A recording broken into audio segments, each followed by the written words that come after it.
¿Cómo caíste en la Fuerza Aérea?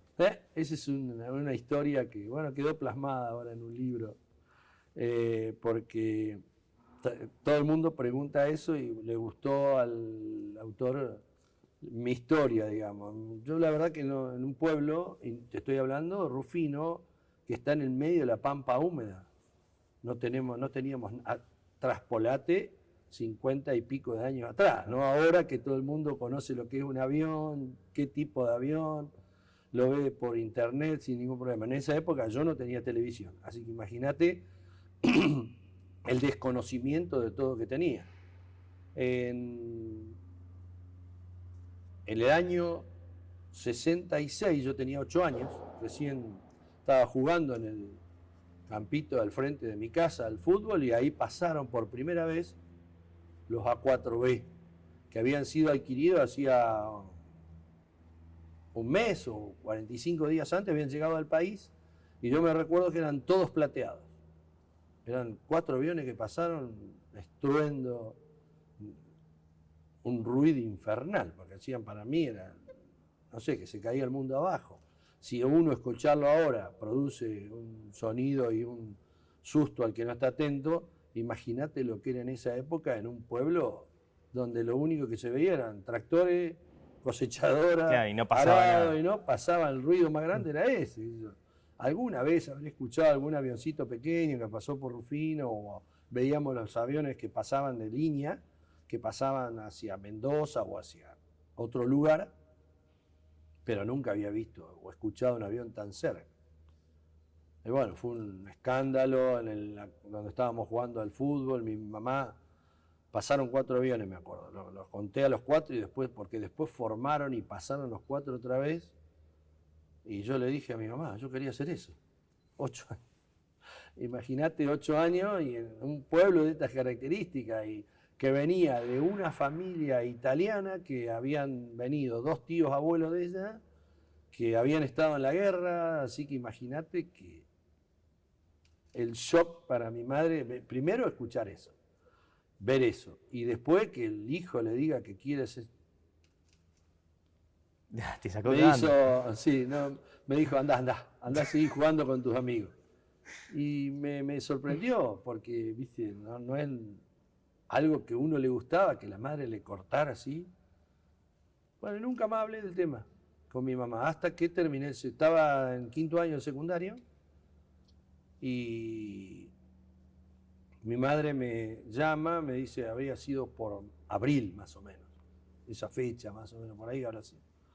Me dice que habían estado charlando algunas mamás, compañeros, amigos míos, dice que también quieren mandarlo a estudiar, vos sabés que nosotros no podemos mandarte a otro lado, pero vamos a hacer un sacrificio, a ver si podemos alquilar una pensión con otros amigos, qué sé yo, ¿no?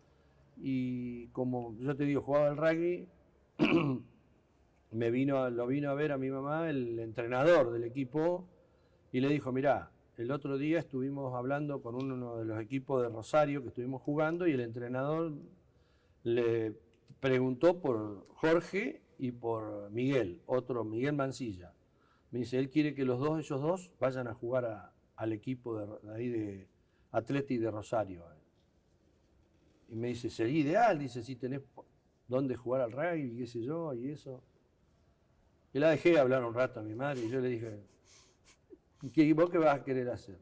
Y si vos sabés lo que quiero hacer. No, ¿qué te dijo? Nunca habíamos hablado del tema. Y se paró, se cuadró la... ¿Todavía no te olvidaste? No. Y mi papá miraba que hablábamos y no entendía qué. Me dice, ¿qué quiere este chico? Me dice, ¿te acordás cuando pasaron esos aviones acá? Oh, sí, hace como 10 años que pasaron. Bueno, él quiere hacer eso. Mi hijo aviador, dijo mi viejo. Bueno, ahí hubo una charla, digamos, sí, a mí me gusta eso, yo quedé encantado, eso, no sé cómo se hace, no tengo ni idea de nada, porque yo no conocía lo que era un avión, no sabía lo que era un avión. Me dice, pero quiero hacer eso. Bueno, me dice, probá, de alguna manera vamos a ver si te podemos mandar, porque te conté la familia humilde que tenían, eran trabajadores, no no tiraban manteca al techo, digamos. Yo me acuerdo cada vez que venía la cuenta de la luz, no es como ahora, que viene regalada. Cada vez que venía la cuenta de la luz, mi mamá se agarraba los pelos, apaguen la luz, duraba 3 o 4 días, pero después éramos dos salvajes nosotros con mi hermano, el que me sigue a mí, después tuve otro hermano más chico, prendíamos la luz, hacíamos un desastre, digamos. Entonces yo me acuerdo de eso, que le costaba a mis padres pagar los servicios, imagínate mandar a un hijo a estudiar. Bueno, cuando me dieron el visto bueno, mandé carta a la escuela de aviación, no había hora que te recibís todo por email, en 24 horas tenés todo, recibí todos los papeles, como los 20 días al mes recibí todos los papeles, un sobre así, empecé a revisar todo, lo que tenía que hacer, lo que tenía que llevar, lo que tenía que estudiar, y bueno, lo más importante era llenar la planilla donde vos te presentás a la Fuerza Aérea de quién sos y cómo va y quién te rodea, porque tenías que presentar antecedentes aparte. Bueno, empecé a llenarlo, los papeles, y vi que ahí había dos cosas que en Rufino no se podían hacer. Una era el psicofísico, que era importantísimo, y la cédula de la Policía Federal. ¿Y por qué no se podía? ¿Que no ¿Y había médicos? En Rufino, no, sí, había médicos, pero no hay... un psicofísico completo en Rufino. Claro.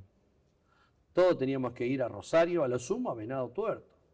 Así que te recomendaban ahí hacerlo en unas unidades de Fuerza Aérea, unidades militares, o en la Escuela de Aviación misma se puede hacer, los que vivían en Córdoba, en la zona, o en el Instituto Nacional de Medicina Aeroespacial, que está en Aeroparque, que es el INMAE, donde todos los pilotos del país se hacen el estudio ahí de sus condiciones psicofísicas para poder estar habilitados y volar. Ahora hay más lugares donde se puede hacer, pero en ese momento no eran demasiado. Así que bueno, me vine a Buenos Aires, me hice el psicofísico, que era fundamental. Si vos no tenías el psicofísico bien, olvídate, no podías entrar. Sí, cuando me entrega la señora y me dice, ahora todo depende de vos, esas palabras me quedaron marcadas. ¿Cómo depende de mí? ¿Sí? Mirá, del otro lado, apto clase A, o sea que podés entrar a la Fuerza Aérea para ser piloto. Wow. ¿Y eso cómo fue para vos? Emocionadísimo, ¿no? Salí contento, iba con el papel, lo guardaba como sabés cómo, ¿no? Así que ponete a estudiar y esforzate, porque si vos no te esforzás, eso no te va a ayudar. Y la señora esa después era la mamá de un piloto que después entró, era más chico que yo, y yo fui su instructor. Bien. De la mamá, así que me acuerdo muy bien de las palabras de esa señora.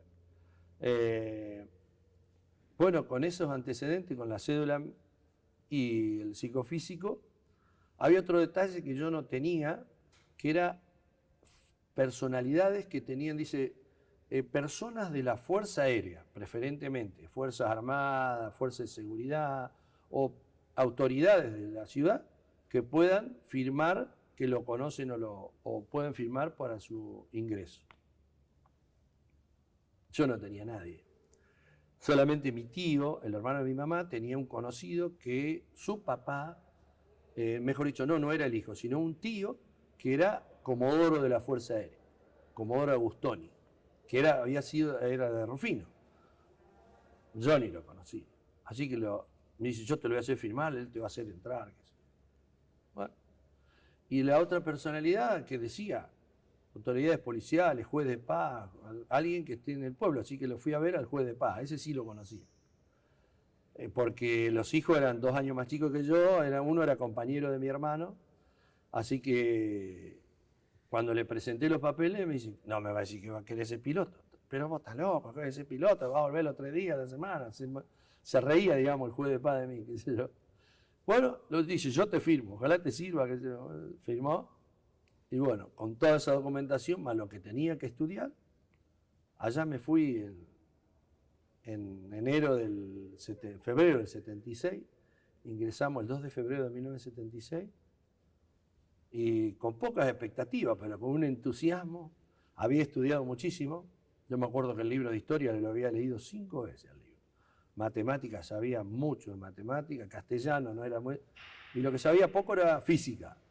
Así que me tuve que poner a estudiar física porque, como todo persona del interior que no sabe cuál va a ser su futuro y más en el estado económico de mi familia. Y yo calculaba, si no puedo ir a estudiar a ningún lado, por lo menos quiero ser perito mercantil y entrar a algún banco a trabajar, qué sé yo. Viste que el perito mercantil tiene mejor ingreso que un bachiller. Sí. Si yo hubiese tenido visión de futuro y hubiese visto que podría haber ido a estudiar, tendría que haber ido a un bachiller, que era un poco más complementario a La secundaria normal. al secundario. No, el secundario era secundario normal, pero era más complementario para la carrera que yo quería seguir. Sí. Tenía un poco más de base, digamos. Pero bueno, así que allá me fui. Gracias a Dios en la parte física no tuve ningún problema, no solamente en el aspecto del estudio psicofísico, sino en el aspecto de desempeño físico.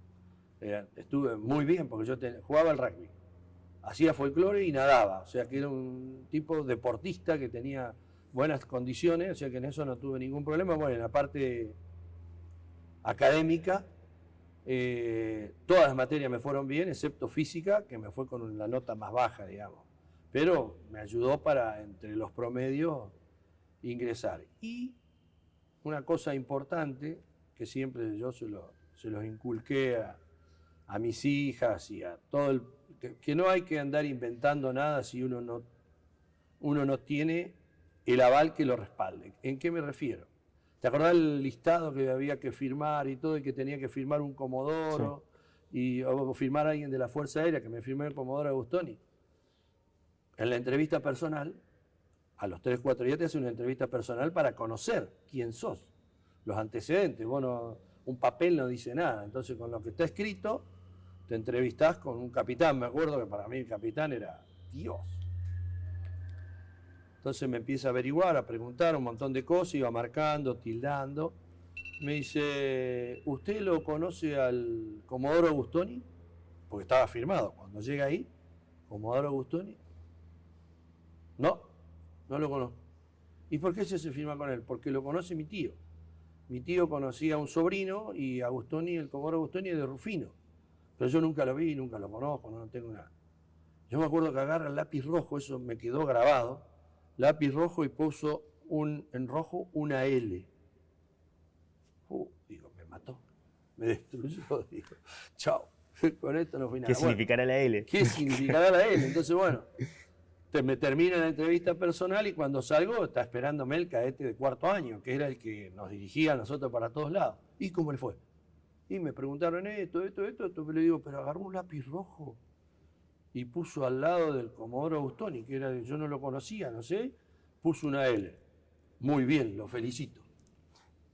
Yo no entendía nada. Un rojo, ¿sabe qué significa la L? Lealtad. Y no sé por qué, porque la mayoría ponen y lo firman familiares, le hacen firmar por brigadieres y por Comodoro, y piensan que firmándolo ellos van a ingresar directamente a la Fuerza Aérea.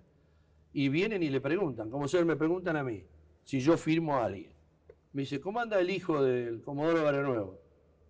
Bien, juega al fútbol, que yo juega con... Y todo el mundo sabe en la Fuerza Aérea que yo no tengo hijos, tengo 3 hijas. Claro. Entonces, yo cuando le dije que no lo conocía, que mi tío sí conocía al sobrino que le hizo firmar por él, esa lealtad vale mucho, digamos, que uno no inventa, no quiere chapear, como se dice ahora, no quiere figurar con cosas que escribe y que no son sus antecedentes, digamos. Así que eso me valió, digamos, porque yo era cierto, yo no lo conocía como Agustoni. Me valió como para tener una buena calificación y bueno.